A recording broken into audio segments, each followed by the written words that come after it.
यदि महर्षि दयानंद सरस्वती ना होते और स्वामी श्रद्धानंद ना होते तो आज स्वामी रामदेव भी आपके बीच में ना होते।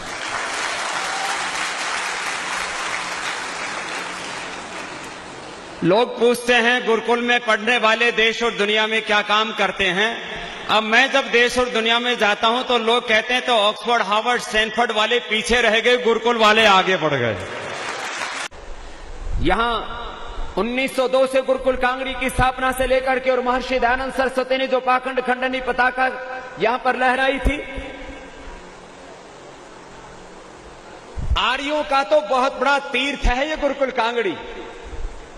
मुझे तो ऐसा लगता है कि देश और दुनिया के सभी आर्यों को साल में कम से कम एक बार, जैसे मुसलमान लोग मक्का मदीना आते और हमारे हिंदू लोग अलग अलग तीर्थों में जाते हैं, सारे आर्यों को कम से कम साल में एक बार यहां गुरुकुल कांगड़ी में जरूर आना चाहिए। क्या आर्य समाज में ऐसा कर सकता है? अरे हमारा तो बना हुआ संगठन 150 वर्षों का हो जाएगा 2025 तक। 2025 में संघ अपना शायद क्या 100वां वर्ष मना रहा है। 2025 में संघ अपना 100वां वर्ष मना रहा है। अच्छी बात है, उनके लिए अपने उनके गौरव के प्रतीक हैं। अलग अलग उन्होंने जो भी सामाजिक, सांस्कृतिक रूप से, राजनीतिक रूप से जो किया, उसकी उपलब्धि पर अपने आप को गौरवान्वित अनुभव करे।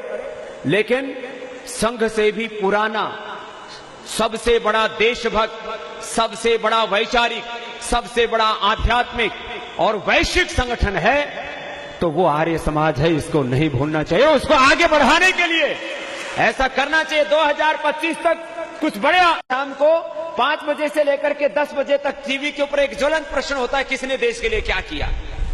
संघ ने देश के लिए क्या किया? बीजेपी ने देश के लिए क्या किया? कांग्रेसियों ने देश के लिए क्या किया? तुमने क्या किया? उसने क्या किया? आज देश के सारे संगठन एक तरफ, जितने भी राजनीतिक और सांस्कृतिक संगठन है वो एक तरफ, और एक तरफ आर्य समाज। तो आर्य समाज ने देश के सारे संगठनों से ज्यादा के इस देश को आजादी दिलाने आंदोलन चला करते हैं। ऐसा नहीं सोचना चाहिए।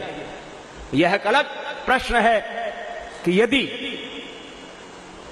आजादी के वक्त से ही आर्य समाज के लोग कोई एक राजनीतिक दल गठित करके और उसको पुष्ट करते तो आर्य समाज का राजनीतिक हस्तक्षेप भी आज बहुत बड़ा होता। दूसरों के सामने तो मैं हाथ नहीं पसारने पड़ते। अरे आर्य समाज इतना ताकतवर था, यदि शुरू से आप संगठित होते तो आज आप देश और दुनिया को बात को देने की स्थिति में होते।